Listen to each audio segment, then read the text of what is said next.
The first lie didn't come in shouting, it arrived, wrapped in courtesy. I remember the exact tone smooth, almost tender, the kind of voice that could pass as kindness if you weren't listening closely.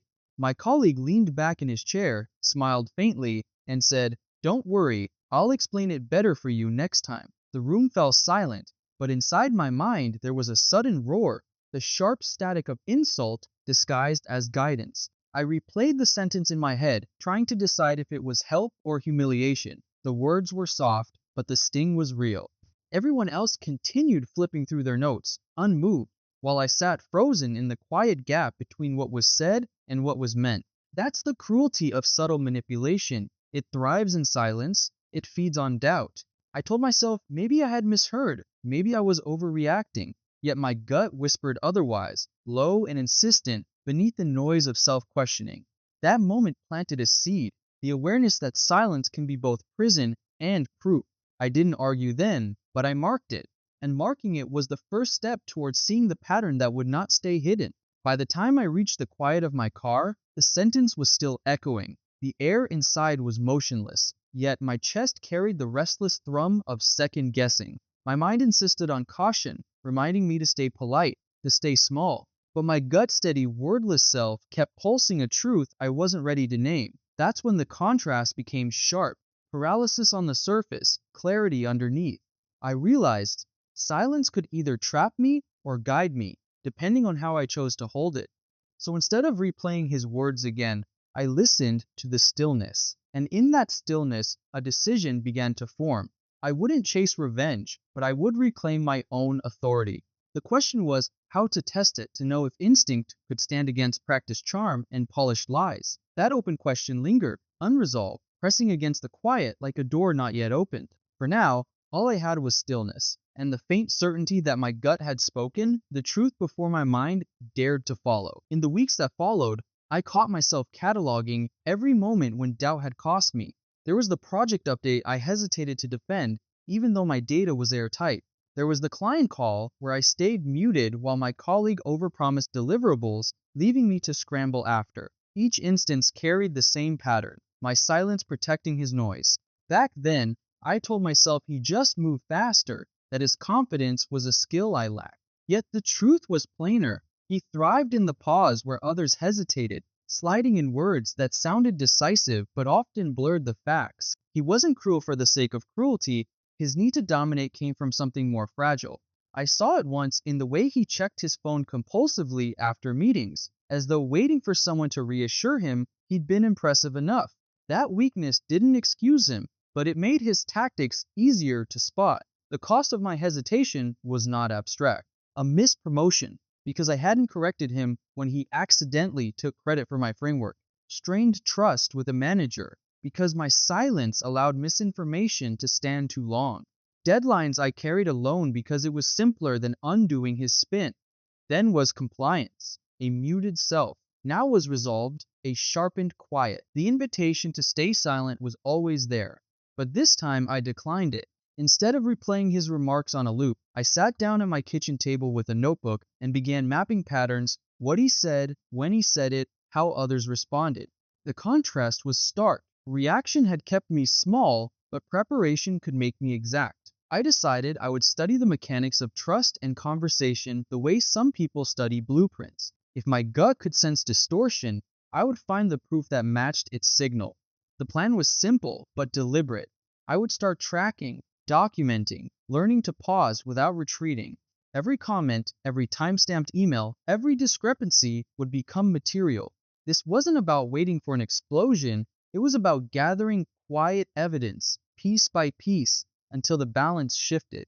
Silence would no longer mean surrender, it would mean observation. I remember thinking, have you ever felt yourself being talked out of your own truth? That uneasy mix of clarity and doubt?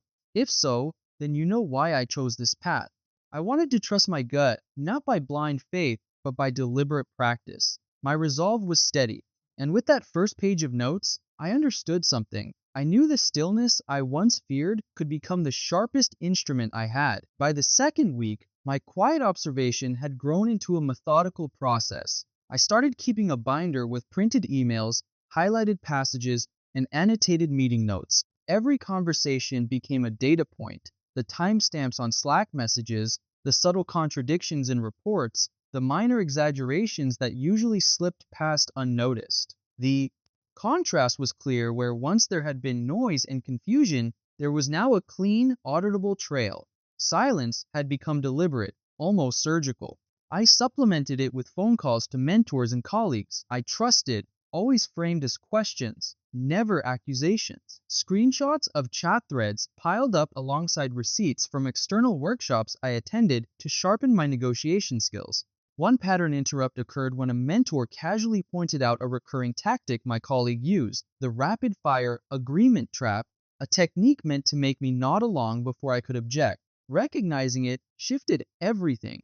The process wasn't instantaneous. 2 weeks of careful documentation, 3 sessions of cross-checking facts, and an HR form queued for review. Each step demanded patience. Even small frictions, like waiting for a transfer to clear or for meeting notes to circulate, reinforced the rhythm. By the end, what had begun as anxious attention had transformed into controlled preparation. I could feel the shift beneath my skin. Quiet observation versus chaotic reaction. Precision versus guesswork. Evidence stacked where uncertainty once ruled. The moment came unexpectedly. In a mid-morning team meeting, he launched into his usual rapid overview, words flowing like water over stones, confident that no one could challenge them. But I waited, letting the silence stretch just long enough for a flicker of unease to cross his face. Then, calmly, I referenced a specific email thread, the timestamps precise. On March 12th at 9:42 a.m., you confirmed the project deliverables, which differs from what was just presented. The contrast was immediate. His noise met with quiet, deliberate evidence. The room shifted subtly. Colleagues leaned in, noting the discrepancy I had highlighted without fanfare. Silence had become an instrument, a signal that I was no longer an observer, but a participant with authority. Motif threads through the pause between each statement, each breath measured to underline certainty. He blinked, a micro-expression I recognized from weeks of observation. Surprise, followed by recalibration. Even his motives, seeking approval and control, couldn't prevent him from facing the tangible proof in front of everyone. The balance had tilted, and for the first time, I felt the calm power of being prepared, my gut validated by documentation. That subtle shift marked the beginning of a reversal I had only been imagining until now, setting the stage for the more deliberate maneuvers to come. The pushback was quiet but persistent. He began sending curt emails, questioning my interpretations and casting doubt on my timing. Every small friction mattered, waiting for HR's 30-day review, the slow clearance of archived messages, the minor delays in project approvals, yet each obstacle reinforced the contrast between chaos versus control, reactive confusion versus deliberate calm. I tracked every interaction, every subtle undermining, logging timestamps and cross-referencing meeting notes. My gut had warned me, but now proof backed it, and each recorded instance chipped away at his credibility. The cost was tangible. A week lost to clarifying misstatements, a late deliverable caused by enforced caution, and the subtle erosion of team trust he had once commanded. He was human, after all, anxious when challenged, craving reassurance. Understanding that didn't excuse his behavior, but it allowed me to anticipate it, to remain unshaken. Each calculated response I gave contrasted with his mounting agitation. By the end, the narrative had begun to shift. The quiet control I exercised made his habitual noise look unstable, and the first real cracks appeared in the veneer he had maintained for so long. The private meeting was scheduled without fanfare, yet the tension was unmistakable the moment I stepped into the room. He started with his usual rapid-fire explanations, assuming I would nod along, but I didn't. Instead, I let a deliberate pause hang in the air, silence heavier than any argument I could have made. Then, with printed emails and highlighted notes in hand, I laid out the discrepancies clearly, one by one, my voice calm but unwavering. The contrast was sharp, his habitual noise versus my measured precision. Each receipt, each time-stamped message, each factual reference punctuated the stillness, validating the gut instincts I had doubted for months. When he tried to redirect the conversation, I remained anchored, letting silence underscore the truth instead of chasing confrontation. The open loop from earlier, whether my instincts could truly be trusted, divided by closed decisively in that room, I watched the shift on his face, surprise, followed by reluctant acknowledgement.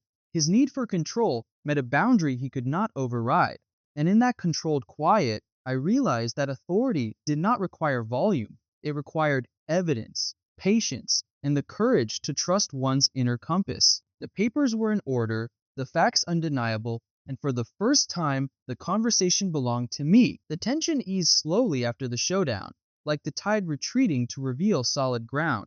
Boundaries were no longer unspoken, emails were clear, project responsibilities transparent, and the patterns of manipulation dismantled.